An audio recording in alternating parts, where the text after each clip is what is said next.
અભિશોષણ એની વ્યાખ્યા સમજવી હોય તો આમ તો પાચન માર્ગના બધા અંગોમાંથી એટલે મુખગુહાથી માંડી અને કોલોન સુધી બધા જ અંગોના શ્લેષ્મ સ્તર દ્વારા અભિશોષણ થાય, પણ 90% જેટલું અભિશોષણ એ નાના આંતરડામાં થઈ જાય, 90%. બાકીનું મુખગુહા, જઠર, કોલોન. એટલે આમ વ્યાપક વ્યાખ્યા દેવી હોય તો કે ભાઈ પાચિત ઉત્પાદનો એટલે પાચનને અંતે તૈયાર થયેલા સરળ કાર્બનિક દ્રવ્યો, મેં આગળ નામ આપી દીધા હતા, glucose, galactose, fructose, amino acid, fatty acid, glycerol, pentose, શર્કરા, નાઇટ્રોજન બેઝ, ફોસ્ફેટ, ઉપરાંત પાણી, ખનિજ તત્વો, વિટામિન્સ, આ બધાનું એટલે પાચન અંતે તૈયાર થયેલા પાચિત ઉત્પાદનોનું પાચિત ઉત્પાદનો આવ્યા ને, આ ઉપરાંત ઓલા અપાચિત એ હોય ને પાછા પાણી, ખનિજ તત્વો, વિટામિન. એટલે આમ ડિટેલ જવું હોય તો પાચિત ઉત્પાદનો તેમજ પાણી, ખનિજ તત્વો અને વિટામિન. આ થોડીક ડિટેલ વ્યાખ્યા આપે. પાચિત ઉત્પાદનો તેમજ પાણી, ખનિજ તત્વો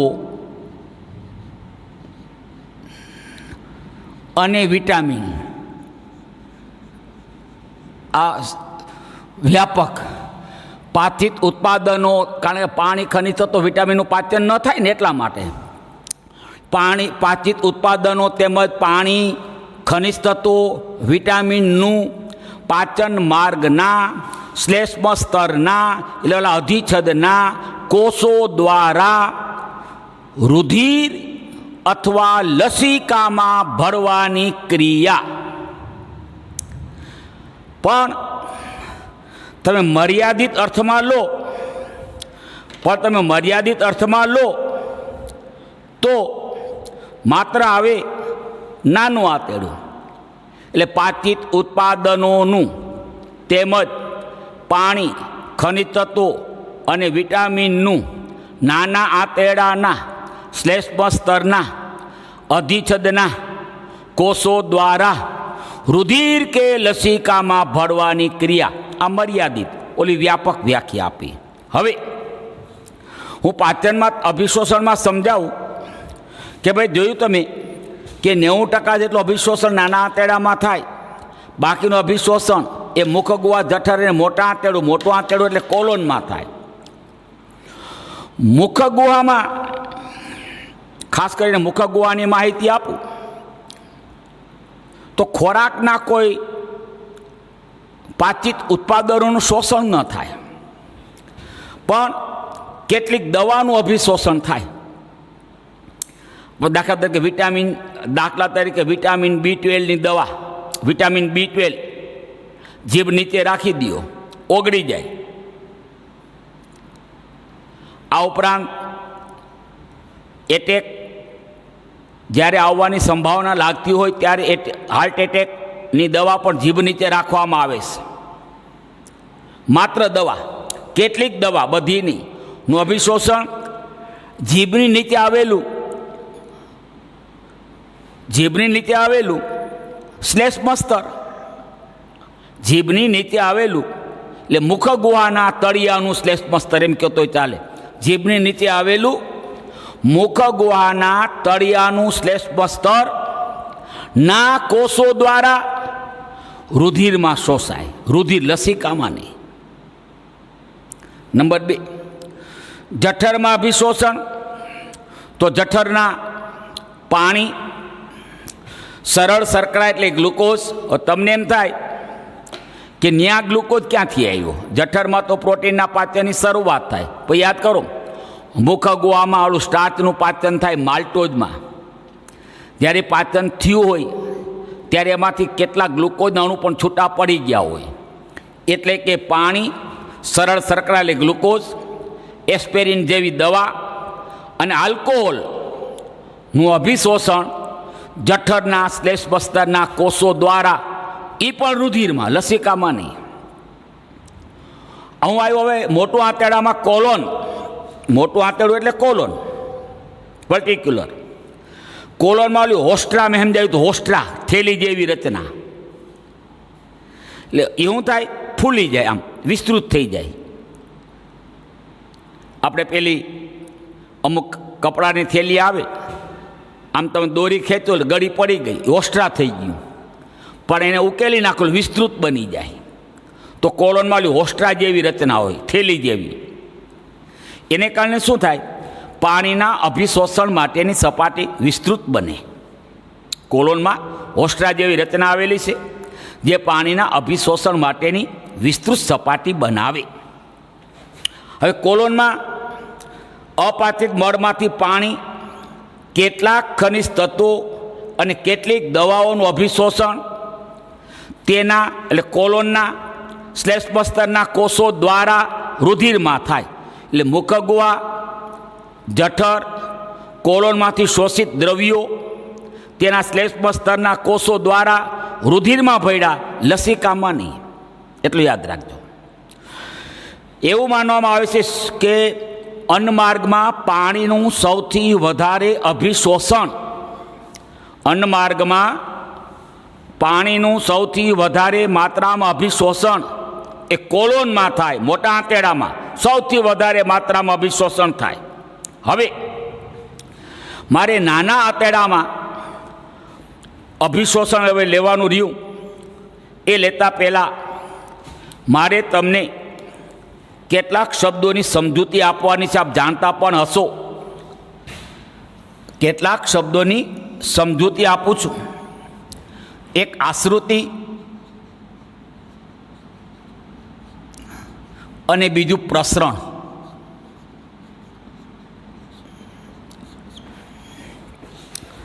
આશ્રુતિ અને પ્રસરણ.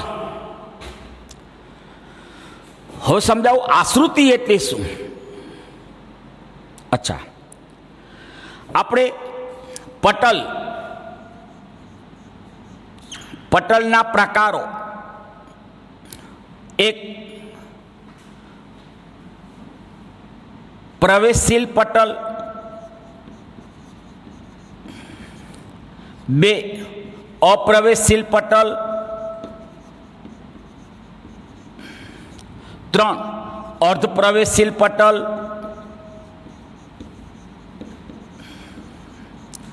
અને 4 પસંદગીમાન પટલ.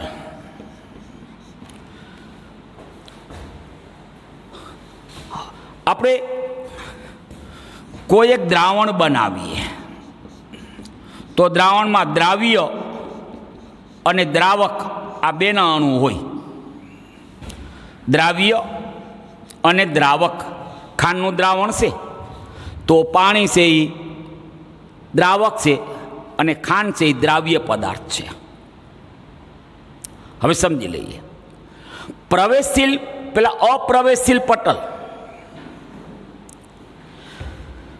આ બધી જ માહિતી આપણે આવવાની છે, પણ મારે અહીં જરૂરી છે એટલે થોડુંક સમજાવી દો, વિઝ્યુલાઇઝ કરાવું છું. પણ ડિટેલ બધું સ્ટ્રક્ચર જે બધું મૂક્યું છે એ આપણે આગળ ભણવાનું જ છે. તો જે પટલમાંથી દ્રાવણના દ્રાવ્ય કે દ્રાવકના અણુઓ પસાર ન થઈ શકે, જે પટલમાંથી દ્રાવણના દ્રાવ્ય કે દ્રાવકના અણુઓ પસાર ન થાય એ અપ્રવેશશીલ પટલ. વનસ્પતિ કોષમાં સેલ્યુલોઝનું સ્થૂલન ધરાવનારી કોષ દિવાલ, સ્થૂલિત કોષ દિવાલ એ અપ્રવેશશીલ પટલ તરીકે કાર્ય કરે, જેમાંથી કોઈ દ્રવ્યોની પટલમાંથી આરપાર અવર જવર ન થાય. પટલ એટલે પડદો.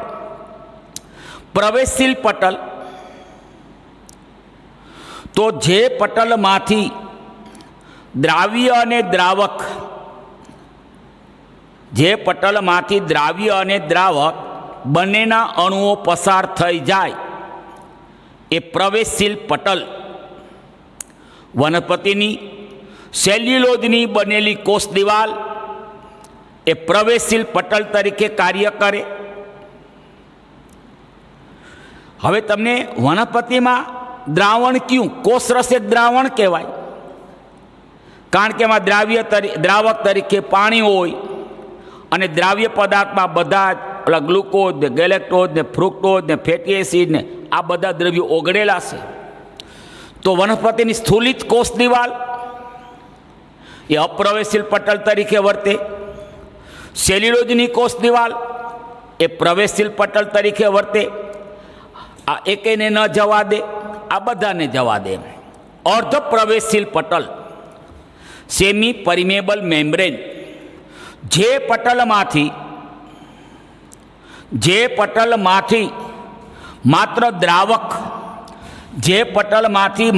દ્રાવકના અણુઓ પસાર થાય, એટલે પાણી, એટલે જે પટલમાંથી માત્ર દ્રાવકના અણુઓ પસાર થાય, પાણી પસાર થાય, એ પટલને કહેવાય અર્ધ પ્રવેશશીલ પટલ. સજીવોમાં દરેક કોષનું કોષરસ પટલ એ અર્ધ પ્રવેશશીલ પટલ તરીકે વર્તે, કે જે પટલમાંથી માત્ર દ્રાવક પસાર થાય પણ દ્રાવ્ય પસાર ન થાય. હું આવ્યો પસંદગીમાન પટલ. હવે આ પટલમાંથી સાંભળજો, આ પટલમાંથી જરૂરી દ્રવ્યો પસાર થાય. જરૂરી, કોષને જરૂરી હોય એ સિલેક્શન કર્યું. તમારે બીજી રીતે કેવું હોય તો, જે પટલમાંથી પાણી ઉપરાંત, એટલે દ્રાવક તો જાય જ, દ્રાવક ઉપરાંત જરૂરી દ્રાવ્ય પદાર્થો પસાર થાય એને કહેવાય પસંદગીમાન પટલ. એ પણ આવે રસ્તર, એટલે દરેક કોષનું કોષરસ પટલ જરૂર પડીએ એ અર્ધ પ્રવેશશીલ પટલ તેમજ જરૂર પડીએ પસંદગીમાન પટલ તરીકે વર્તે.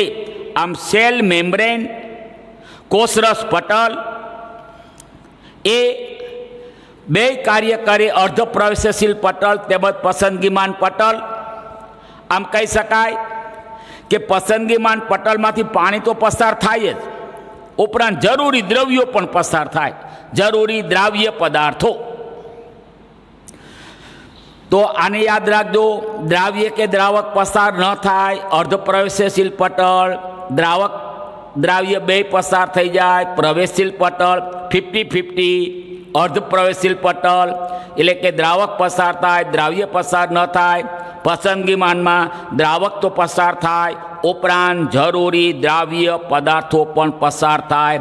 આમ કોષરસ પટલ એ અર્ધ પ્રવેશશીલ પટલ તેમજ પસંદગીમાન પટલ તરીકે વર્તે છે.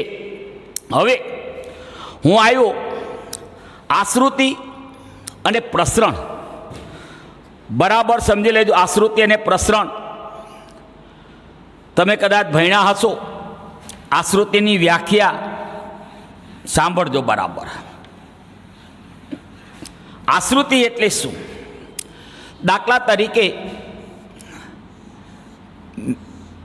મેં આ પાત્ર એ લીધું, આ પાત્ર બી લીધું, અને આ બેયની વચ્ચે મેં અર્ધ પ્રવેશશીલ પટલ મૂક્યો.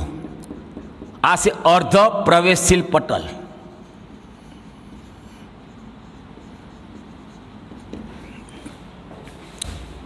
હવે હું પાત્ર એમાં પાણી ભરું અને પાત્ર બીમાં કોઈ એક દ્રાવણ ખાંડનું કે મીઠાનું. હવે બરાબર જોજો. હવે આપણે પાણી અને દ્રાવણને ઓલા અર્ધ પ્રવેશશીલ પટલ વડે જુદું કર્યું. અને આ અર્ધ પ્રવેશશીલ પટલ આપણે ખબર છે, જેમાંથી માત્ર દ્રાવક પાણીના અણુ પસાર થાય, પણ દ્રાવ્ય પદાર્થનો પસાર નહીં થાય.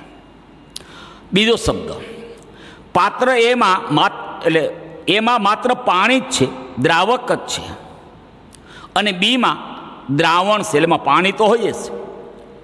પણ હું એમ કહું, પાત્ર એ કરતાં પાત્ર બીમાં પાણીના અણુઓનું સંકેન્દ્રણ ઓછું, પ્રમાણ ઓછું.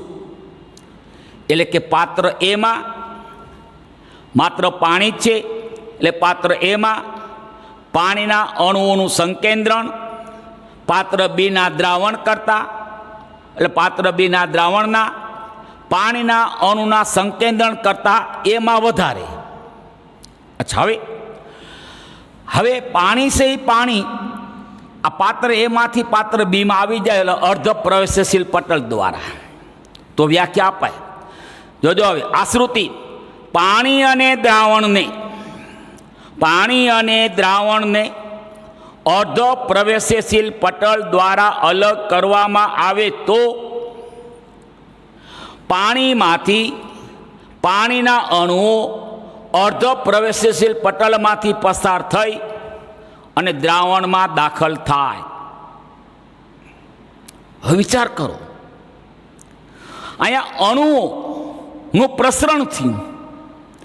અણુઓનું પ્રસરણ થયું ક્યાંથી થયું? વધુ સંકેન્દ્રણ વાળા વિસ્તારમાંથી ઓછા સંકેન્દ્રણ વાળા વિસ્તારમાં. એટલે આ જે પ્રસરણ છે, પ્રસરણને આ અણુઓનું પ્રસરવાની દિશાને કહેવાય સંકેન્દ્રણ ઢોળાંશની દિશા.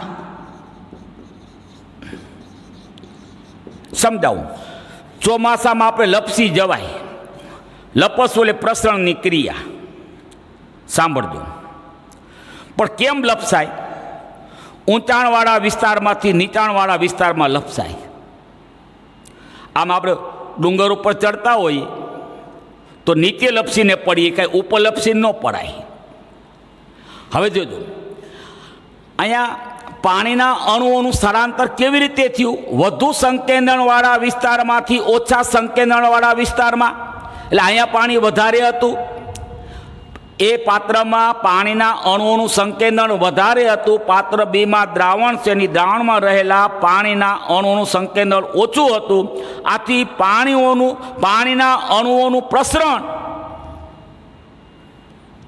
કઈ દિશામાં થયું? વધારે સંકેન્દ્રણવાળા વિસ્તારમાંથી ઓછા સંકેન્દ્રણવાળા વિસ્તારમાં. એટલે જ્યાં પાણીના અણુઓ વધારે હોય ત્યાંથી જ્યાં પાણીના અણુ ઓછા હોય એ દિશામાં પ્રસરણ પામે. આમ આશ્રુતિ એટલે કહેવાય પાણીનું પ્રસરણ. હંમેશા આશ્રુતિની ક્રિયા પાણીની જ થાય, અને આશ્રુતિ આશ્રુતિમાં પાણીના અણુઓનું વહન હંમેશા સંકેન્દ્રણ ઢોળાંશની દિશામાં થાય. એટલે વધારે સંકેન્દ્રણવાળા વિસ્તારમાંથી પાણીના અણુઓ ઓછા સંકેન્દ્રણવાળા વિસ્તારમાં પ્રસરે. આ માહિતી આપી આશ્રુતિ. હવે તમને પટલમાંથી કેવી રીતે થાય ડિટેલ માહિતી મેં ખાલી એક વિઝ્યુલાઇઝેશન માટે તમને આપ્યું. પ્રસરણ.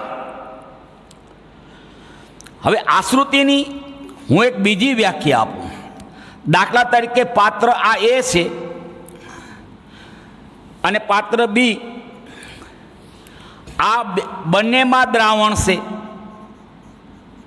ધારો બંનેમાં ખાંડનું દ્રાવણ છે, પણ અહીંયા ખાંડનું સાંદ્ર દ્રાવણ છે, અહીં ખાંડનું મંદ દ્રાવણ છે.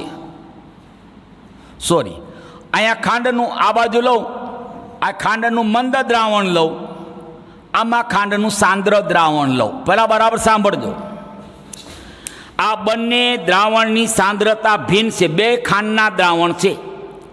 પાત્ર એમાં ખાંડનું મંદ દ્રાવણ, પાત્ર બીમાં ખાંડનું સાંદ્ર દ્રાવણ. હવે જોજો, લોચા નહીં મારતા. હવે જ્યાં ખાંડનું મંદ દ્રાવણ છે એમાં દ્રાવ્ય પદાર્થની સાપેક્ષ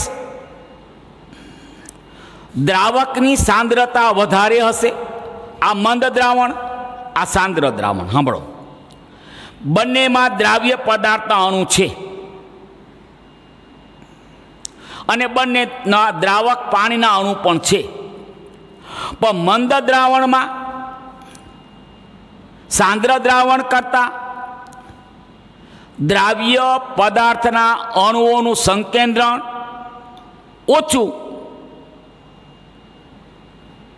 અને સાંદ્ર દ્રાવણમાં દ્રાવ્ય પદાર્થ ખાંડના અણુઓનું સંકેન્દ્રણ વધુ. આ સમજાઈ ગયું. અચ્છા, નંબર 2, મંદ દ્રાવણમાં સાંદ્ર દ્રાવણ કરતાં પાણીના અણુઓનું સંકેન્દ્રણ વધારે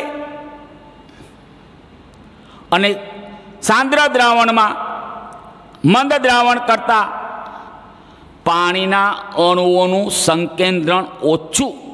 બરાબર જોજો, આ દ્રાવણ એમાં પાણીનું સંકેન્દ્રણ વધુ અને દ્રાવ્ય પદાર્થ ખાંડનું સંકેન્દ્રણ ઓછું. બીમાં જાઓ તો એમાં પાણીનું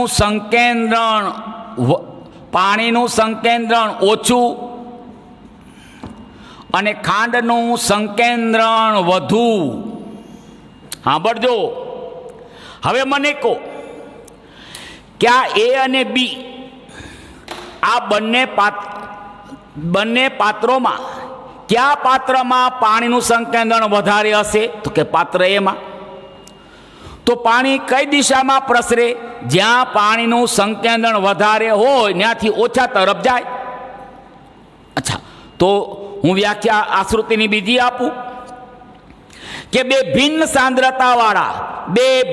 સાંદ્રતાવાળા દ્રાવણોની વચ્ચે અર્ધ પ્રવેશશીલ પટલ મૂકવામાં આવે તો મંદ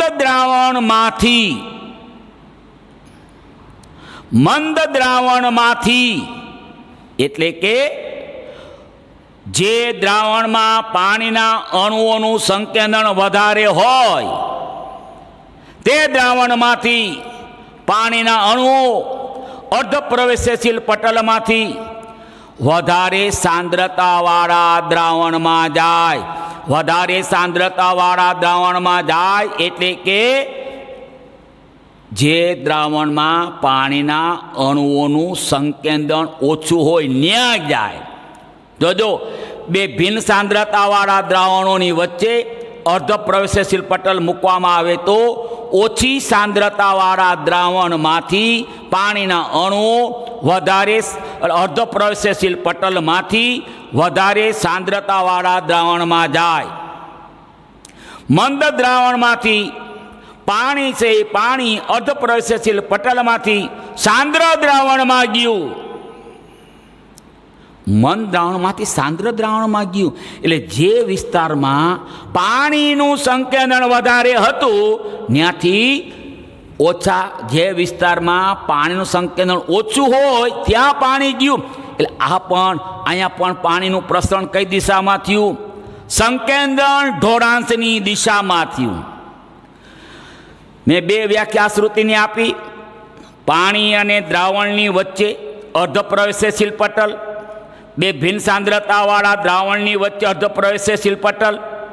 તો જ્યાં પાણી વધારે હોય ત્યાંથી પાણીના અણુઓ અર્ધ પ્રવેશશીલ પટલમાંથી ઓછા પાણી હોય ત્યાં જાય. પાણીના અણુ સંકેન્દ્રણ ઓછું હોય ત્યાં જાય. ઓલું પાણીમાંથી દ્રાવણમાં આવ્યું, અહીંયા મંદ દ્રાવણમાંથી પાણી સાંદ્ર દ્રાવણમાં આવ્યું. એટલે મંદ દ્રાવણમાં પાણીના અણુઓનું સંકેન્દ્રણ વધારે અને સાંદ્ર દ્રાવણમાં પાણીના અણુઓનું સંકેન્દ્રણ ઓછું. આમ હંમેશા પાણીના અણુઓ વધારે સંકેન્દ્રણવાળા વિસ્તારમાંથી ઓછા સંકેન્દ્રણવાળા વિસ્તારમાં અર્ધ પ્રવેશશીલ પટલમાંથી પ્રસરે. એ આશ્રુતિ. આમ આશ્રુતિ એટલે પાણીનું પ્રસરણ. હવે હું આવ્યો પ્રસરણની વ્યાખ્યા. સાંભળજો બરાબર. પ્રસરણ આશ્રુતિને બરાબર વિઝ્યુલાઇઝ કરજો. આપ ભણી ચૂકેલા હશો. તમે એવું સમજે મંદ દ્રાવણમાંથી પાણી સાંદ્ર દ્રાવણમાં જાય એમ નહીં, બરાબર છે. પણ જ્યાં પાણી વધારે હતું ત્યાંથી પાણી ઓછું હોય ત્યાં જાય. હંમેશા ઢાળમાં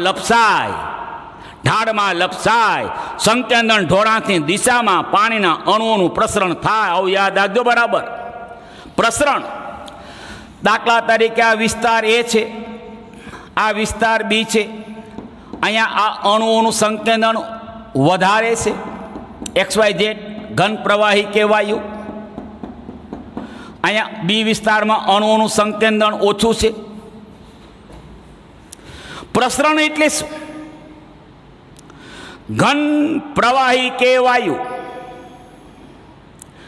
પ્રવાહી એટલે પાણી આવી ગયું ને, પાણીનું પ્રસરણ એ આશ્રુતિ. ઘન પ્રવાહી કે વાયુઓના અણુઓનું વધારે સંકેન્દ્રણવાળા વિસ્તારમાંથી ઓછા સંકેન્દ્રણવાળા વિસ્તારમાં પ્રસરવાની ક્રિયા એટલે પ્રસરણ.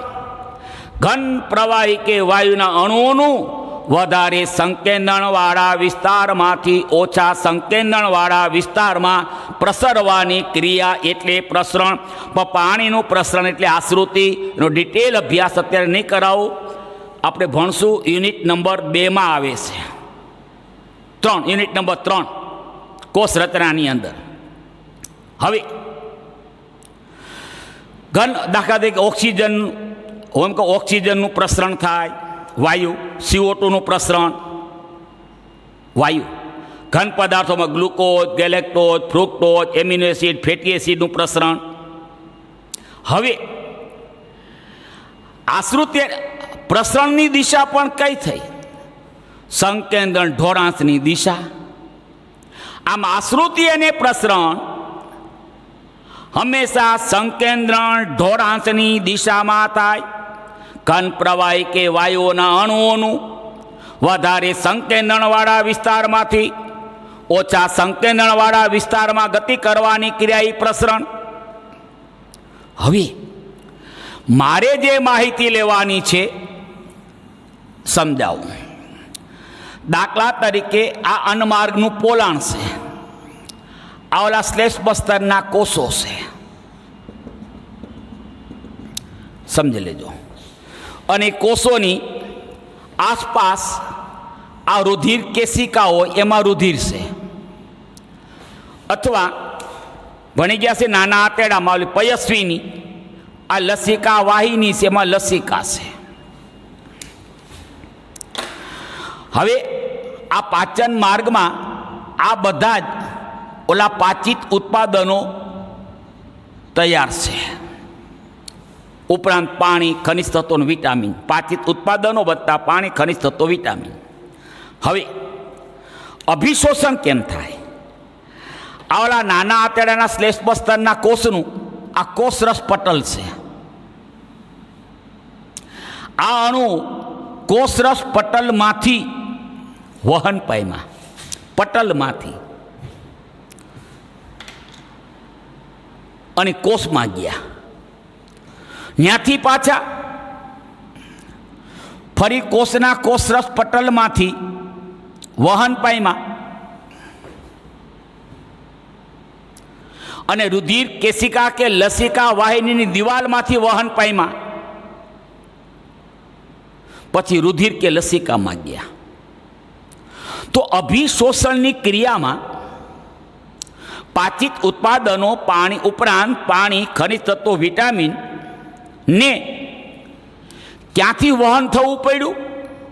તો પેલું વહન કોષરસ પટલ, બીજું વહન પણ કોષરસ પટલ, અને ત્રીજું વહન રુધિર કેશિકા કે લસિકા વાહિનીની દિવાલ.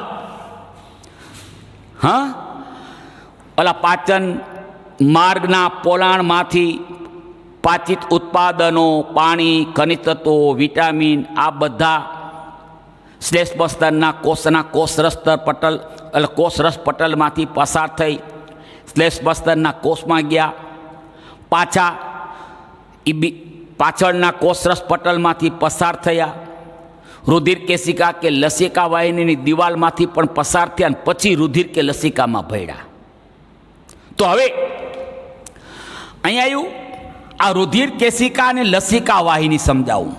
આ રુધિર કેશિકાની દિવાલ આ એક જ સ્તરી હોય, લસિકા વાહિનીની દિવાલ પણ એક જ સ્તરી હોય. સમજાઈ ગયું? અહીંયા આપણે મૂકાતા પહેલા શ્લેષ્મ સ્તરના કોષો.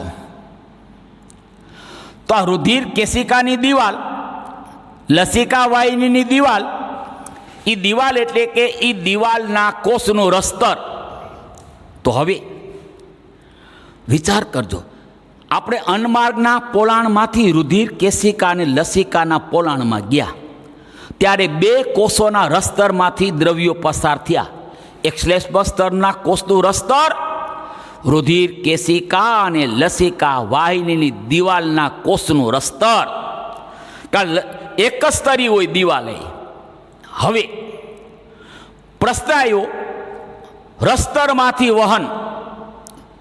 રસ્તર કોનું લેવાનું? અહીંયા શ્લેષ્મ સ્તરના કોષો, રુધિર કેશિકા, લસિકા વાહિનીની દિવાલનું નિર્માણ કરતા કોષોના રસ્તરમાંથી પસાર થાય.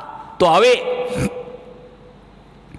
હું કોષરસ પટલની આંતરિક રચનાનું સમજાવું. કોષરસ પટલ આજે બ્લુ રંગનું મૂક્યું છે. આ એક સ્તર છે, આ બીજું સ્તર છે. એકચ્યુઅલી કોષરસ પટલ એ ફોસ્ફોલિપિડના બેવડા પડનું બન્યું, બેવડું સ્તર. ફોસ્ફોલિપિડ, લિપિડ સાથે ફોસ્ફેટ જોડાઈ ગયું. ખરેખર કોષરસ પટલ એ ફોસ્ફોલિપિડના બેવડા પડનું બનેલું છે. પણ આ બંને પડની, આ બેવડા પડની બંને બાજુએ ઠેક ઠેકાણે પ્રોટીન આવેલા હોય. એને સપાટીય પ્રોટીન અથવા બહિર્ગત પ્રોટીન કહે છે. કેટલાક પ્રોટીન એ કોષરસ પટલમાં, કેટલાક પ્રોટીન એ કોષરસ પટલમાં એટલે કે ફોસ્ફોલિપિડના બેવડા સ્તરમાં અંદરની બાજુએ હોય. આ પ્રોટીનને નામ આપ્યું જોયો અંતર્ગત પ્રોટીન. એટલે રસ્તરની બહારની બાજુએ હોય અને રસ્તરની અંદરની બાજુએ. રસ્તર એટલે આમ તો રસ્તર શેનું બન્યું કહેવાય? રસ્તર ફોસ્ફોલિપિડના બેવડા પડનું બન્યું. એ બેવડા પડની બહારની બાજુ એટલે કે રસ્તરની બહારની બાજુ, અને બેવડા પડની અંદરની બાજુ એટલે રસ્તરની અંદરની બાજુ એમ આવેલા પ્રોટીન અંતર્ગત પ્રોટીન. એમાં બે પ્રકાર છે. કેટલાક અંતર્ગત પ્રોટીન થોડે સુધી બહારથી અંદર થોડે સુધી ખૂંપેલા, જો અંશતઃ ખૂંપેલા, અને કેટલાક પ્રોટીન સંપૂર્ણ ખૂંપેલા. આ સંપૂર્ણ ખૂંપેલા, એ સંપૂર્ણ ખૂંપેલા પ્રોટીન એને કહેવાય આર પાર પ્રોટીન. પટલમાં આર પાર, ટ્રાન્સમેમ્બ્રેન પ્રોટીન, આર પાર પ્રોટીન. આમ દરેક કોષનું કોષરસ પટલ ફોસ્ફોલિપિડના બેવડા સ્તરનું બનેલું છે. આ કોષરસ પટલની બંને બહારની બાજુએ એટલે કે બેવડા ફોસ્ફોલિપિડના બેવડા સ્તરની બહારની અને અંદરની બાજુએ ઓલા આવેલા પ્રોટીનને કહેવાય સપાટીય પ્રોટીન અથવા બહિર્ગત પ્રોટીન. અને કેટલાક પ્રોટીન કોષરસ પટલની અંદરની બાજુએ એટલે ફોસ્ફોલિપિડના બેવડા સ્તરની અંદરની બાજુ આવેલા છે. આ પ્રોટીનને કહેવાય અંતર્ગત પ્રોટીન. અને અંતર્ગત પ્રોટીન બે પ્રકારના છે. એક સંપૂર્ણ ખૂંપેલા, એ આરપાર પ્રોટીન, અને બીજા અંશતઃ ખૂંપેલા. હવે બરાબર સમજી લઈએ. આ પટલ હતું ને, કોષરસ પટલમાંથી અણુ પસાર થયા. તો હવે અણુ પસાર ક્યાંથી થાય સમજાવું, બરાબર સાંભળજો. કેટલાક અણુઓ આ બેવડા ફોસ્ફોલિપિડના બે અણુ હોય કે નહીં, આ અણુના છિદ્રમાંથી પસાર થાય. છિદ્ર હોય, આપણે પાણી કપડા વડે પાણી ગાળીએ એટલે પાણીના અણુ પસાર થઈ ગયા. એ કાંઈ કપડાના તારમાંથી પસાર નથી થઈ ગયા, બે તાર વચ્ચે રહેલા છિદ્રમાંથી પસાર થાય. કોષરસ પટલમાંથી પસાર થાય એટલે કોષરસ પટલના છિદ્રોમાંથી પસાર થાય, એટલું યાદ રાખવાનું. તો અહીંયા એક તો કેટલાક અણુઓ ઓલા ફોસ્ફોલિપિડના બે અણુઓ વચ્ચે રહેલા આ છિદ્રોમાંથી પસાર થયા. દાખલા તરીકે આ કોષરસ પટલની આ બહારની બાજુ છે એક્સ, અને આ પટલ વાય અંદરની બાજુ છે. તો કેટલાક અણુઓ આ ફોસ્ફોલિપિડના અણુના છિદ્રોમાંથી પસાર થઈ ગયા અને કોષમાં જતા રહ્યા. એક. બે, હવે ઓલું જે સંપૂર્ણ ખૂંપેલા પ્રોટીન છે, સંપૂર્ણ ખૂંપેલા પ્રોટીન સમજાવું. આમાં આ છિદ્ર બને, છિદ્ર બને વચ્ચે,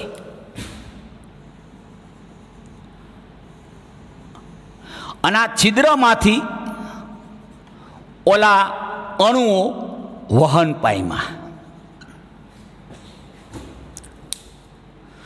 વહન તો પટલના છિદ્રોમાંથી જ થાય. ઓલા પટલમાં આરપાર પ્રોટીન હતા, એ આરપાર પ્રોટીનમાં વચ્ચે છિદ્રો હોય, એ છિદ્રમાંથી અણુઓ પસાર થઈ જાય.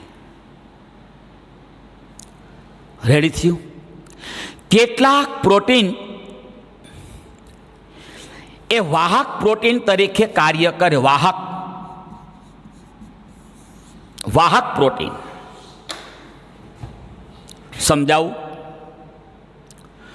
દાખલા તરીકે આરપાર પ્રોટીન છે, છિદ્રો ન બનાવે. ફોર એક્ઝામ્પલ, આ આરપાર પ્રોટીન છે, આ પટલની બહારની બાજુ છે અને આ પટલની અંદરની બાજુ છે. હવે આ પટલમાં આમ હતું બહારની બાજુ, એટલે ઓલું પ્રોટીન આ રીતે બને.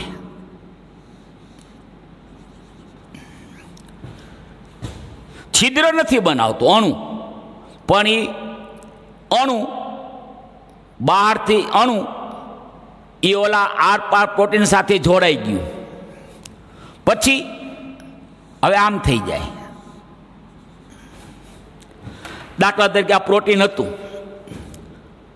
આરપાર, આ રીતે એ બે ભાગ બની ગયા, વચ્ચે અણુ આવી જાય, જોડાઈ જાય, આ ભાગ આમ થઈ જાય.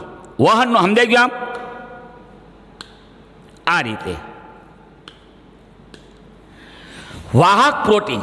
અચ્છા, તો હવે હું સમજાવું કે કોષરસ પટલમાંથી વિવિધ પ્રકારના પાચિત ઉત્પાદનો ઉપરાંત પાણી, ખનિજ તત્વો, વિટામિન્સ વહન ક્યાંથી પામે? તો ત્રણ રીતે. એક તો લિપિડ સ્તરના બે અણુઓના વચ્ચે રહેલા છિદ્રોમાંથી, ઓલા આરપાર પ્રોટીનમાં છિદ્રો બનાવે એ છિદ્રોમાંથી, અને વાહક પ્રોટીન વડે અણુઓ વહન પામે.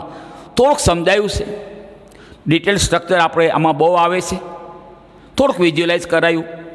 હવે આપણે આવ્યા વહન, પટલમાંથી વહન.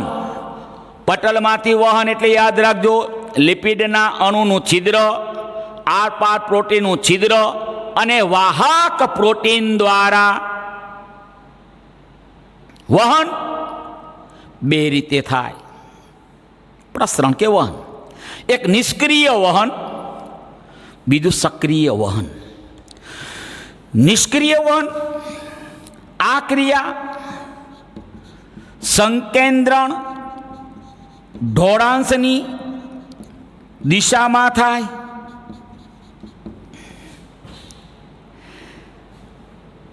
અને આ ક્રિયામાં એટીપીનો વપરાશ ન થાય.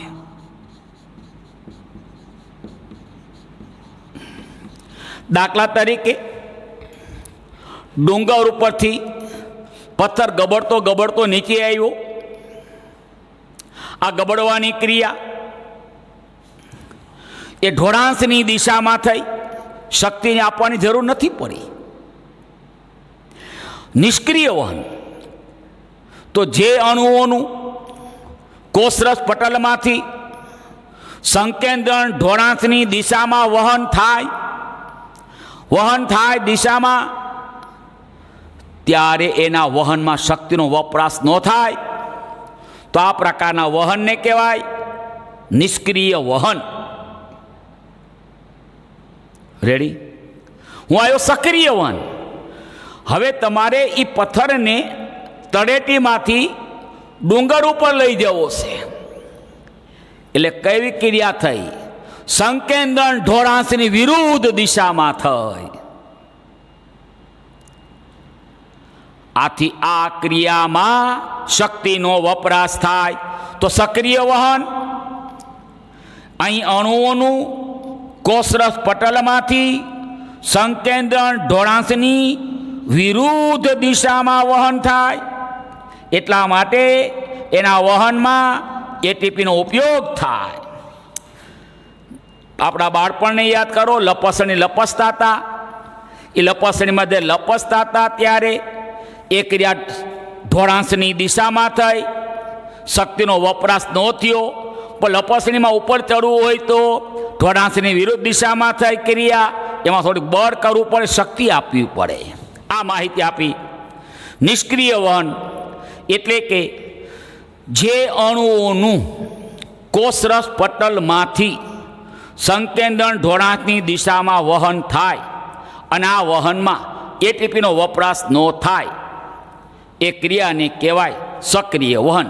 અને જે અણુઓનું કોષરસ પટલમાંથી સંકેન્દ્રણ ઢોળાંસની વિરુદ્ધ દિશામાં અણુઓનું વહન થાય ત્યારે એમાં શક્તિનો એટીપીનો ઉપયોગ થાય, આ ક્રિયાને કહેવાય સક્રિય વહન. ફોર એક્ઝામ્પલ, હું એમ કહું કે આ પાચન માર્ગમાં અહીંયા ગ્લુકોઝના અણુઓ વધારે છે,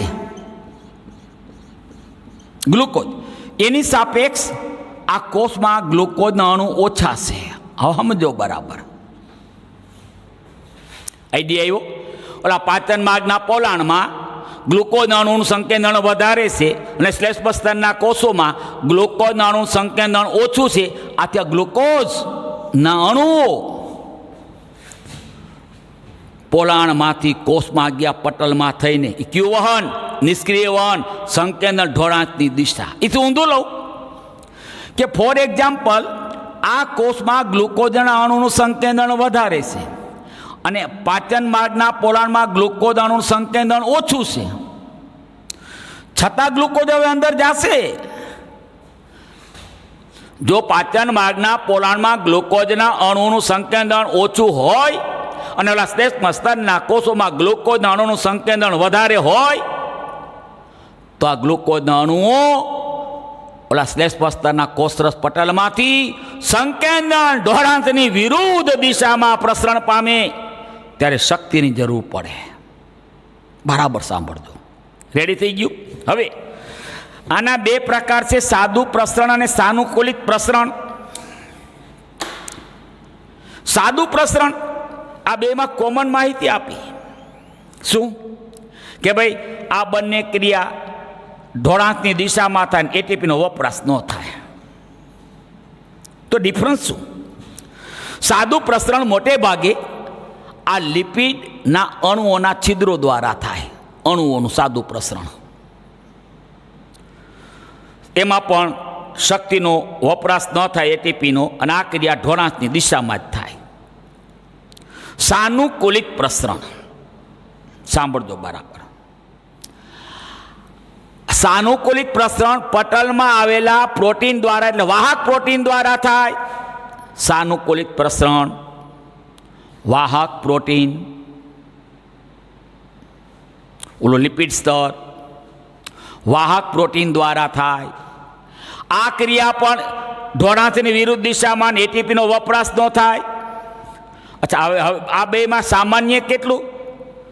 ઢોળાંસની દિશામાં એટીપીનો ઉપયોગ નહીં, પણ લિપિડ સ્તરના છિદ્રોમાંથી થાય અને આ ક્રિયા વાહક પ્રોટીન વડે થાય.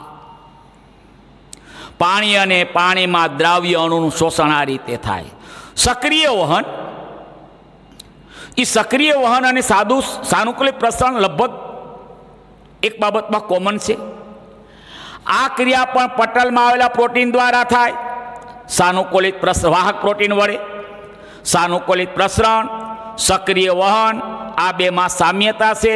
અહીં અણુઓ એ ઓલા વાહક પ્રોટીનની મદદ વડે વહન પામે. પણ ડિફરન્સ કેટલો? આ સાનુકૂલિત પ્રસરણ સંકેતન ઢોળાંકની દિશામાં થાય, આ સંકેતન ઢોળાંકની વિરુદ્ધ દિશામાં થાય. એટીપીનો વપરાશ ન થાય ને એટીપીનો વપરાશ થાય. એટલે સાદું પ્રસરણ સાનુકૂલિત પ્રસરણમાં બે બાબત સામાન: ઢોળાંકની દિશા ને એટીપીનો વપરાશ નહીં. એક ભિન્ન વાહક પ્રોટીન વડે ઓલા લિપિડના અણુના છિદ્રોમાંથી. અહીંયા એક બાબત આ બેમાં કોમન: વાહક પ્રોટીન વડે બેમાં ભિન્ન ઢોળાંકની દિશા વિરુદ્ધ દિશા, એટીપીનો વપરાશ ન થાય, એટીપીનો વપરાશ થાય. આટલી માહિતી આપ્યા પછી હવે મારે તમને સમજાવવું છે નાના આંતરડામાં અભિશોષણ. નાના આંતરડામાં અભિશોષણ. હવે મારે 90% અભિશોષણ ક્યાં થાય?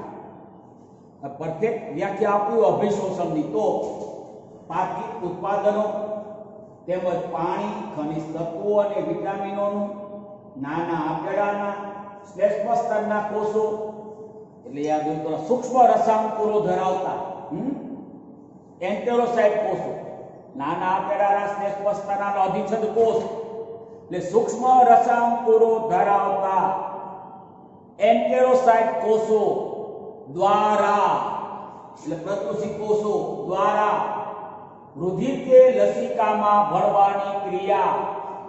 એટલે એમાં કેટલાક દ્રવ્યો એન્ટેરોસાઇટ કોષોમાંથી રુધિરમાં ભળશે અને કેટલા લસિકા વાહિની પયસ્વિનીમાં ભળે. ખાસ કરીને ફેટી એસિડ અને ગ્લિસરોલ. ફેટી એસિડ અને ગ્લિસરોલ એ રસાંકુરો સૂક્ષ્મ રસાંકુરો ધરાવતા એન્ટેરોસાઇટ કોષમાંથી મોટી લસિકા વાહિની પયસ્વિની લસિકામાં ભળે. બાકીના બધા ઘટકો જે વધ્યું બધું એ રુધિરમાં ભળે.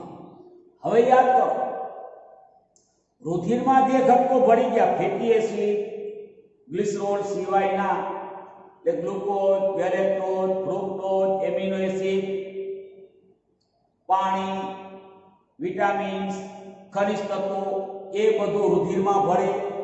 અને હવે યાદ હોય તો હવે આ રુધિર યકૃત નિવાહિકા શિરા દ્વારા યકૃતમાં જાય. યકૃતમાં ગયા પછી યકૃતના કોષો આ રુધિરમાં રહેલા બધા જ ઘટકોનું ચેકિંગ કરે અને પછી યકૃતમાંથી રુધિર યકૃત શિરા દ્વારા પશુ મહાશિરામાં જાય અને પશુ મહાશિરામાંથી જમણા કર્ણકમાં જાય. હવે હું આવ્યો રુધિર કે લસિકામાં. આ ક્રિયા ત્રણ રીતે થાય: સાદું પ્રસરણ, સાનુકૂલિત પ્રસરણ અને સક્રિય વહન. આ સાદું પ્રસરણ, સાનુકૂલિત પ્રસરણ, આ બેમાં શક્તિનો વપરાશ ન થાય કારણ કે આ બે ક્રિયા સંકેન્દ્ર ઢોળાંકની દિશામાં થાય. હવે બધી માહિતી તમને આપી દીધી. આપણે લેવું છે કયા ઘટકોનું શોષણ કેવી રીતે થાય. સાદા પ્રસરણ દ્વારા કેટલો ગ્લુકોઝ, કેટલાક એમિનો એસિડ અને ક્લોરાઇડ, કેટલો ગ્લુકોઝ, કેટલાક એમિનો એસિડ અને ક્લોરાઇડ ઋણાયન છે ને નું અભિશોષણ સાદા પ્રસરણ દ્વારા થાય. એન્ટેરોસાઇટ કોષો એટલે નાના આંતરડાના પોલાણમાંથી એન્ટેરોસાઇટના કોષોના કોષરસ પટલમાંથી સાદા પ્રસરણ દ્વારા વહન પામ્યા અને હવે કોષોમાંથી રુધિર કેશિકાના રુધિરમાં ભળી જાય. આ ક્રિયા ઢોળાંકની દિશામાં થાય. એટીપીનો વપરાશ ન થાય. એટીપીનો વપરાશ ન થાય.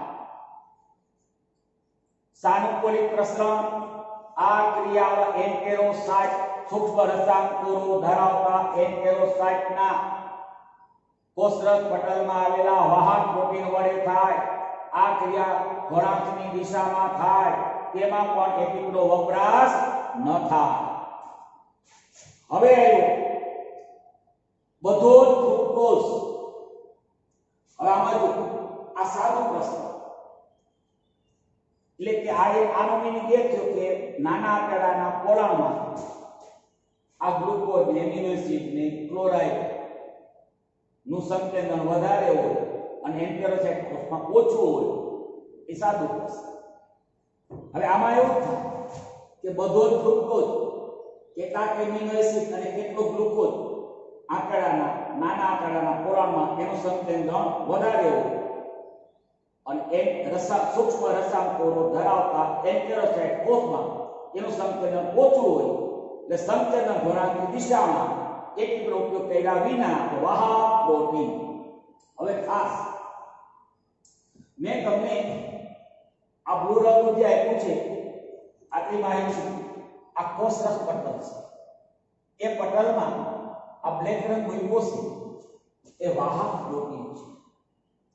દાખલા તરીકે આ કોષરસ પટલની આ બહારની બાજુ છે, આ પટલની અંદરની બાજુ છે. આપણે અભ્યાસ કરશું છે જ આપણો અભ્યાસ. દાખલા તરીકે આ બહારની બાજુથી આ કોઈ એક અણુ કે આ વાહક પ્રોટીન દ્વારા એ પટલમાં થી પસાર થઈ એટલે પટલના વાહક પ્રોટીન વડે કોષની અંદર દાખલ થઈ. અહીંયા એક વાહક પ્રોટીન માત્ર એક જ અણુ વહન કરે. આ વહનને કહેવાય યુનિપોલ્ડ. યુનિપોલ્ડ એક રિક્ષામાં એક જ વ્યક્તિએ બેસવા વાહક પ્રોટીન. સિમ્પોલ્ડ આ દાખલા તરીકે બે અણુ છે. આ પટલની બહારની બાજુ A અને B નામના બે અણુ છે. આ બંને અણુ ઓલા કોષરસ પટલના વાહક પ્રોટીન વડે વહન પામ્યા કોષરસમાં આવી. આને નામ આપ્યું આપણે સિમ્પોલ્ડ. કપલ વહન, કપલ રિક્ષામાં ગયું. સિમ્પોલ્ડ એટલે બે અણુઓનું બે અલગ અલગ પ્રકારના અણુઓનું વાહક પ્રોટીનની મદદ વડે એક દિશામાં વહન. એન્ટીપોડ બે અલગ પ્રકારના અણુ. દાખલા તરીકે એક વ્યક્તિ રિક્ષામાં બેઠી કાળવા ચોક ગઈ, ફરી પાછી ઈ જ રિક્ષા કાળવા ચોકમાંથી બીજી વ્યક્તિને લઈ આવી. એટલે બે અલગ પ્રકારના અણુ બે અલગ પ્રકારના અણુઓ વાહક પ્રોટીન વડે અલગ દિશામાં વહન. અહીંયા બે અલગ પ્રકારના અણુઓનું વાહક પ્રોટીન વડે એક દિશામાં વહન. અહીંયા બે અલગ પ્રકારના અણુઓનું વાહક પ્રોટીન વડે અલગ દિશામાં વહન. અને એન્ટીપોડ કહેવાય. પણ આ સિમ્પોડમાં શું થયું? બે અલગ પ્રકારના અણુ સાથે વાહક પ્રોટીન દ્વારા ગયા. આથી એટલે સહસ્થળાંતર સાથે. હવે મારે સમજાવું છું. ફ્રુક્ટોઝ અને સોડિયમ દાખલા તરીકે વાહક પ્રોટીન છે. આ વાહક પ્રોટીન બે અલગ પ્રકારના અણુઓ વહન કરે, ફ્રુક્ટોઝ અને સોડિયમ. એક રીતે બીજો વાહક પ્રોટીન છે, એ બે અલગ પ્રકારના અણુઓ વહન કરે, એમિનો એસિડ અને સોડિયમ. હવે આ સિમ્પોલ્ડ છે. જોજો ફ્રુક્ટોઝ અને સોડિયમનું વાહક પ્રોટીન વડે સહસ્થળાંતર થાય એ સિમ્પોલ્ડ. એ જ રીતે એમિનો એસિડ અને સોડિયમનું વાહક પ્રોટીન વડે પણ સહસ્થળાંતર થાય સિમ્પોલ્ડ. એટલે કે આપણે કહી શકીએ ફ્રુક્ટોઝ છે, ફ્રુક્ટોઝ સોડિયમ સાથે વાહક પ્રોટીન વડે, એમિનો એસિડ પણ સોડિયમ સાથે વાહક પ્રોટીન વડે. હવે સક્રિય વહન. આ ક્રિયા કોષરસ પટલના વાહક પ્રોટીન વડે થાય. સંકેન્દ્ર ઘોળાંકની વિરુદ્ધ દિશામાં થાય. તેમાં એટીપીનો વપરાશ થાય. દાખલા તરીકે કેટલાક એમિનો એસિડ, કેટલો ગ્લુકોઝ. હવે સમજો કોષરસ પટલમાં ગ્લુકોઝનું વહન કરનાર જે વાહક પ્રોટીન છે એને નામ આપ્યું છે ગ્લુટ, GLUT, ગ્લુટ ફોર્મ. વાહક પ્રોટીન વડે તો થાય, પણ ગ્લુકોઝનું વહન કરનારું વાહક પ્રોટીન જે એન્ટેરોસાઇટના કોષરસ પટલમાં આવેલું છે એને કહેવાય ગ્લુટ ફોર્મ. બધા જ ઘન આયન, ઋણ આયનનું સાદું પ્રસરણ, બધા ઘન આયન, સોડિયમ, પોટેશિયમ, કેલ્શિયમ, મેગ્નેશિયમ, બધા જ ઘન આયન. અને એ ઉપર રુધિરમાં પડે, આ પર રુધિરમાં પડે.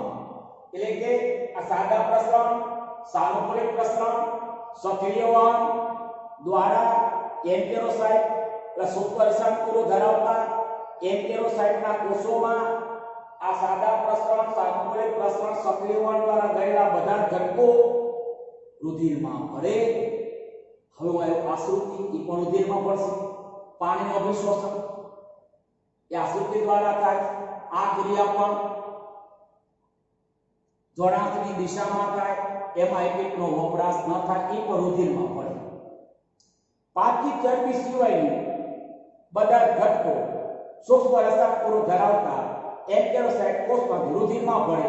રુધિરમાંથી યાદ હોય તો એકમની વાહિકા શિરાધાર એકરૂપમાં જાય અને પછી ત્યાંથી હૃદયમાં જાય. અહીંયા વાયા એકરૂપ કહ્યું છે. શું કામે કહ્યું ને માહિતી આપેલી છે.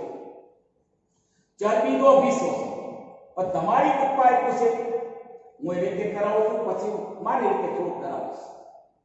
તમારી પપ્પા એવું છે ફેટી એસિડ અને ગ્લિસરોલ પાણીમાં અદ્રાવ્ય હોવાથી તેઓ રુધિર દ્વારા શોષણ થઈ શકતા નથી. આ વાત ખોટી છે. ગ્લિસરોલ તો આલ્કોહોલ છે, એ પાણીમાં દ્રાવ્ય છે. પણ ફેટી એસિડ બે પ્રકારના, હાઇડ્રોકાર્બનની શૃંખલા. ફેટી એસિડ એટલે હાઇડ્રોકાર્બનની શૃંખલા. ટૂંકી શૃંખલાવાળા ફેટી એસિડ હોય, ટૂંકી શૃંખલાવાળા ફેટી એસિડ જેમાં કાર્બન પરમાણુ ઓછા હોય, એ પાણીમાં દ્રાવ્ય. પણ લાંબી શૃંખલાવાળા જે ફેટી એસિડ હોય કે જેમાં કાર્બન પરમાણુ વધારે હોય, એ પાણીમાં અદ્રાવ્ય. ગ્લિસરોલ એ આલ્કોહોલ છે, એમાં 3 કાર્બન પરમાણુ છે. એટલે કે દ્રાવ્યતાનો આધાર જે તે ઘટકના બંધારણમાં રહેલા કાર્બન પરમાણુની સંખ્યા પર આધાર રાખે.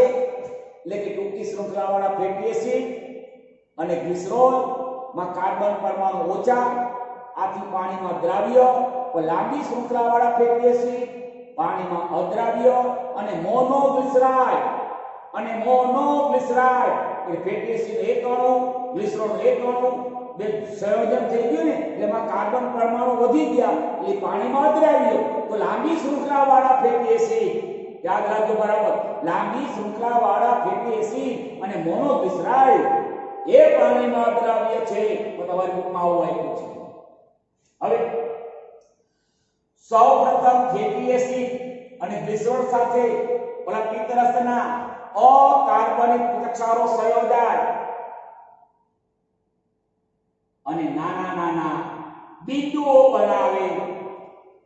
તેને મિસેસ અથવા મિશ્રણીય ઘટકો કહે છે, જે પાણીમાં દ્રાવ્ય છે. સાબુ થઈ ગયો, સાબુ ખબર પડી સાબુ કેમ બની? તો તેલ અને સોડા ભેગા કરી દો, સોડા એટલે ચા. અહીંયા ફેટી એસિડ, ઈ તેલ અને પિત્ત ચાર ભેગા થઈ ગયા, મિસેલ્સ એ સાબુ જેવું સંયોજન.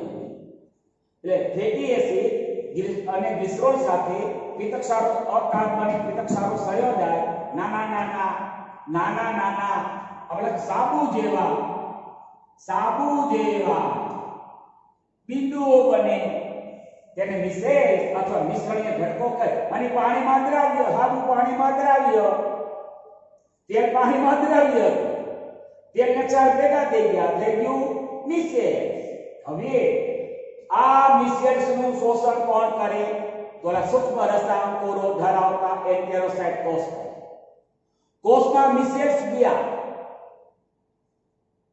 હવે એ સૂક્ષ્મ રસાયણકોષો ધરાવતા આ એન્ટેરોસાઇટ કોષમાં ગયેલા આ મિસેલ્સની ફરતે પ્રોટીનનું આવરણ બને. હવે આ મિસેલ્સ આ એન્ટેરોસાઇટ કોષમાં આ મિસેલ્સ આવૃત બને, પ્રોટીનથી આવૃત થઈ ગયા હવે એને કહેવાય કાયલોમાઇક્રોન, કાયલોમાઇક્રોન અથવા તૈલબિંદુ. એટલે એનો મિનિંગ એ થયો, ફેટી એસિડ ને પિત્તક્ષારો એક વખત આવૃત બન્યા પિત્તક્ષારો વડે, એ મિસેલ્સ એ કોષમાં ગયા, પાછા પ્રોટીન વડે આવૃત થયા, એ કાયલોમાઇક્રોન. અને હવે આ સૂક્ષ્મ રસાંકોરો ધરાવતા એન્ટેરોસાઇટ કોષમાંથી આ કાયલોમાઇક્રોનનું શોષણ ઓલી મોટી લસિકા વાહિની એટલે પયસ્વીની લસિકા દ્વારા થાય. લસિકામાં ભળ્યા, લસિકામાં ગયા, કાયલોમાઇક્રોન નું અભિશોષણ લસિકા દ્વારા થયું. મેદ આપણે ભણ્યા હતા, મેદ દ્રાવ્ય vitamin A, D, E, K નું શોષણ પણ પિત્તક્ષારો વડે થાય. કારણ મેદ દ્રાવ્ય લિપિડના બનેલા છે, લિપિડમાં દ્રાવ્ય હોય, લિપિડ એના બંધારણમાં લિપિડ છે, એટલે એની ફરતે પણ પિત્તક્ષારો વીંટળાઈ જાય. મેદ દ્રાવ્ય vitamin A, D, E, K એની ફરતે પણ અલા પિત્તક્ષારો વીંટળાઈ જાય, પછી અભિશોષણ થાય. આપણે ભણશું અંતઃસ્ત્રાવના પાઠમાં કેલ્શિયમનું અભિશોષણનું નિયમન, વિટામિન ડી અને પેરાથાઇરોઇડ ગ્રંથિમાંથી ઉત્પન્ન થતો અંતઃસ્ત્રાવ પેરાથાઇરોઇડ અંતઃસ્ત્રાવ PTH દ્વારા થાય. કેલ્શિયમના આપણે છે એટલે મેં લીધું છે કેલ્શિયમના અભિશોષણનું નિયમન, વિટામિન ડી અને PTH પેરાથાઇરોઇડ ગ્રંથિમાંથી ઉત્પન્ન થયેલો પેરાથાઇરોઇડ અંતઃસ્ત્રાવ દ્વારા થાય. આપણે ભણી ગયા હતા વિટામિન B12 નું અભિશોષણ શેષાંત્રમાંથી થાય. યાદ હોય તો કોની મદદ વડે થાય? દુર્ગ અંતર્ગત કારક, કેજલ્સ ઇન્સ્ટિન્સિંગ ફેક્ટર. યાદ કરો, ઓલા કોષો ઉત્પન્ન કર્યા હતા આપણે, ઓક્ઝેન્ટિક કોષમાંથી ઉત્પન્ન થયું CIF, વિટામિન B12ના અભિશોષણનું નિયમન કરે. વિટામિન B12 અભિશોષણ એ શેષાંત્રમાં થાય. લઈ આપણે ચરબીનું અભિશોષણ થોડુંક જુદી રીતે તમને વિઝ્યુલાઇઝ થાય એટલા માટે થોડોક ડિફરન્સ છે. પહેલાંમાં એવું હતું કે ને ગ્લિસરોલ ને ફેટી એસિડ અદ્રાવ્ય છે, પણ અહીંયા થોડો સમજો બરાબર. ગ્લિસરોલ સંપૂર્ણ જળ દ્રાવ્ય હોવાથી સાદા પ્રસરણ દ્વારા રુધિરમાં શોષાય, આટલું યાદ રાખજો. ટૂંકી શૃંખલાવાળા ફેટી એસિડ પણ પાણીમાં દ્રાવ્ય હોવાથી રુધિર દ્વારા શોષાય. ચરબીના પાચન અંતે આપણે ફેટી એસિડ અને ગ્લિસરોલ મળ્યા. ફેટી એસિડ એટલે હાઇડ્રોકાર્બનની શૃંખલા હોય, એમાં કાર્બન પરમાણુની સંખ્યા 3 થી 8 હોય તો ટૂંકી શૃંખલાવાળા કહેવાય, અને કાર્બન પરમાણુની સંખ્યા 8 થી વધુ હોય તો લાંબી શૃંખલાવાળા. 18 કાર્બન હોય, 16 હોય, 8 થી વધુ. હવે પણ મોનોગ્લિસરાઇડ એટલે એક ફેટી એસિડ અને ગ્લિસરોલના એક અણુનું સંયોજન. પણ મોનોગ્લિસરાઇડ અને લાંબી શૃંખલાવાળા એટલે મોર ધેન 8 કાર્બન પરમાણુ. લાંબી શૃંખલાવાળા ફેટી એસિડ પાણીમાં અદ્રાવ્ય હોવાથી રુધિર દ્વારા શોષાતા નથી, અને આ દ્રાવ્યતાનો આધાર કાર્બન પરમાણુની સંખ્યા ઉપર છે. હવે મિસેલ્સ ત્યાં એવું હતું, ફેટી એસિડ ને ગ્લિસરોલ એવો શબ્દ પ્રયોગ હતો, પણ અહીંયા મારે જુદી રીતે મિસેલ્સ સમજાવવું છે. સાંભળજો. લાંબી શૃંખલાવાળા ફેટી એસિડ, આ લાંબી શૃંખલાવાળો ફેટી એસિડ અને મોનોગ્લિસરાઇડ, આ છે મોનોગ્લિસરાઇડ એટલે આ ફેટી એસિડનો એક અણુ રાઉન્ડ છે અને લીટો મૂકો છે એ ગ્લિસરોલનો એક અણુ, આ બેનું સંયોજન એ મોનોગ્લિસરાઇડ. એટલે લાંબી શૃંખલાવાળા ફેટી એસિડ અને આ મોનોગ્લિસરાઇડ સાથે અને મોનોગ્લિસરાઇડની સાથે બરાબર છે ઓલા પિત્તક્ષારો સંયોજાય એટલે પિત્તક્ષારોનું આવરણ આવી ગયું અને એક સંયોજન બને. આ સંયોજનને કહેવાય મિસેલ્સ. તે લાંબી શૃંખલાવાળો ફેટી એસિડ પ્લસ મોનોગ્લિસરાઇડ એની ફરતે પિત્તક્ષારો સંયોજાઈ ગયા. બનતું સંયોજન એ મિસેલ્સ. સમજાઈ ગયું? હવે હું આવ્યો આ મિસેલ્સ બન્યા પછી કાયલોમાઇક્રોન. હવે આ મિસેલનું શોષણ સૂક્ષ્મ રસાંકુરો ધરાવતા એન્ટેરોસાઇટ કોષો કરે. આ સૂક્ષ્મ રસાંકુરો ધરાવનારો આ એન્ટેરોસાઇટ કોષ છે. અહીંથી શોષણ થઈ ગયું અને આ મિસેલ્સ અત્યારે એન્ટેરોસાઇટ કોષમાં આવી ગયું. લાંબી શૃંખલાવાળો ફેટી એસિડ, મોનોગ્લિસરાઇડ અને ફરતા પિત્તક્ષારો.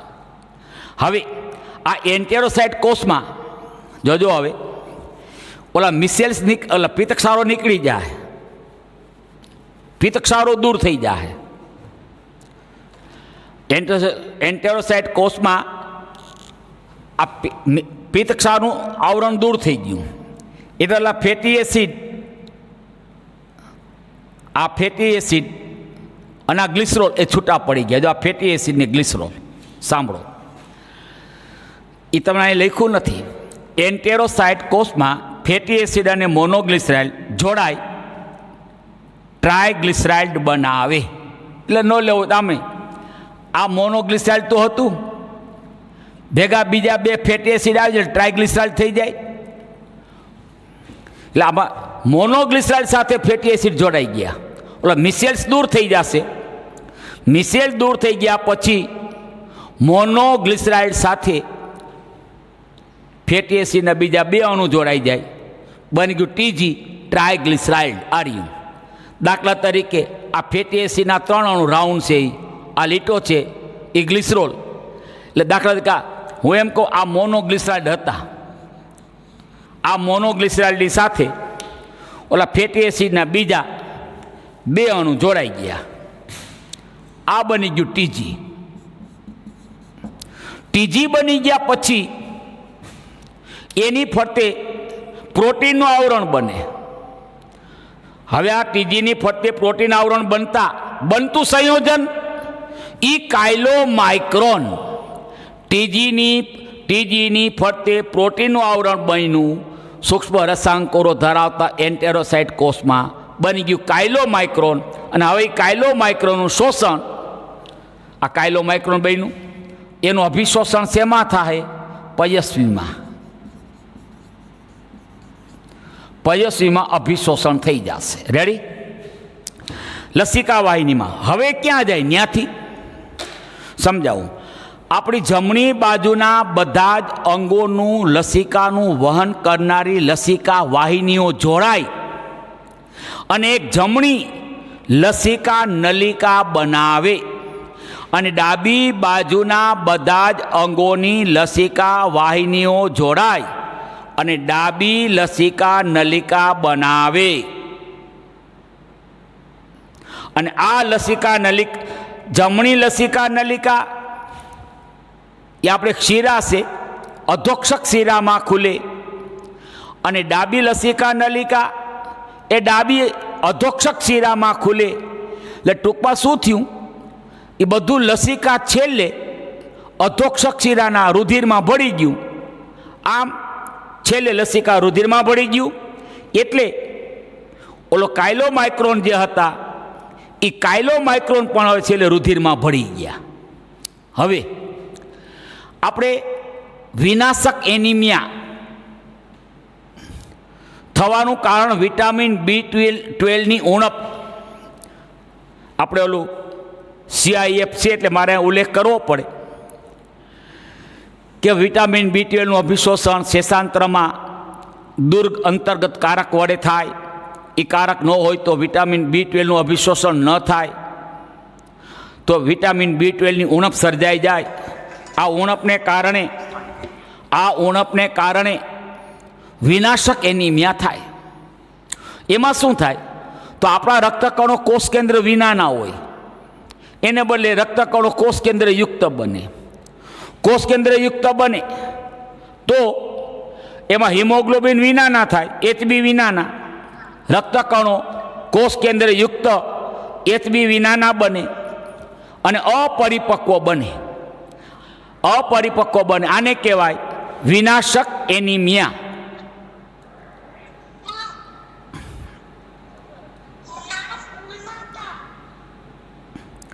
વિનાશક એનિમિયા.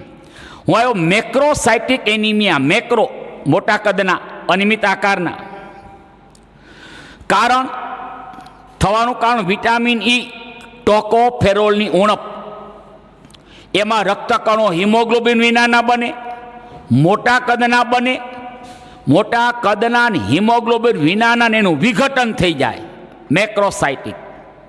આ ઉપરાંત વિટામિન એમ, B9, ફોલિક એસિડ એની ઉણપથી પણ વિટામિન એમ અથવા B9 જેને ફોલિક એસિડ કહેવાય એની ઉણપથી પણ મેક્રોસાઇટિક એનિમિયા થાય. એટલે મેક્રોસાઇટિક એનિમિયા થવાનું રીઝન તમને આપ્યું. વિટામિન B12 તો નોન વેજમાંથી જ મળે, ખબર છે. પણ vitamin E tocopherol, vitamin E tocopherol એ મોટે ભાગે શાકભાજીમાંથી મળે. વાનસ્પતિક તેલ, શાકભાજી તેલ અને ધાન્યમાંથી મળે. વિટામિન ઈ શાકભાજી, વનસ્પતિ તેલ અને ધાન્યમાંથી મળે. જ્યારે વિટામિન B9 એટલે કે ફોલિક એસિડ એ જે છે એ પણ લીલા શાકભાજી, કેળા અને સંતરામાંથી મળે. લીલા શાકભાજી, કેળા અને સંતરામાંથી મળે. એની ઉણપ હોય તો એમાં પણ મેક્રોસાઇટિક એનિમિયા જોવા મળે. તો અહીંયા મેં તમને અભિશોષણનો પ્રશ્ન કરાયો. હવે એમાં 2 મુદ્દા બાકી રહ્યા. એમાં પહેલો મુદ્દો એ આવશે પરિપાચન. અભિશોષણ થઈ ગયું, બધું રુધિરમાં ભરી ગયું. હવે શું કરવાનું? સમજણ પડી? એટલે પરિપાચન, સ્વાંગીકરણ સમજાવીશ. અને બીજો મુદ્દો આવશે પાચન તંત્રની ખામીને કારણે થતા વિવિધ ઉણપો અને ખોરાકની અમુક ઉણપ સર્જાય તો કયા કયા રોગો થાય તેની વિગતવાર ચર્ચા આપણે આવતા પીરિયડમાં કરશું.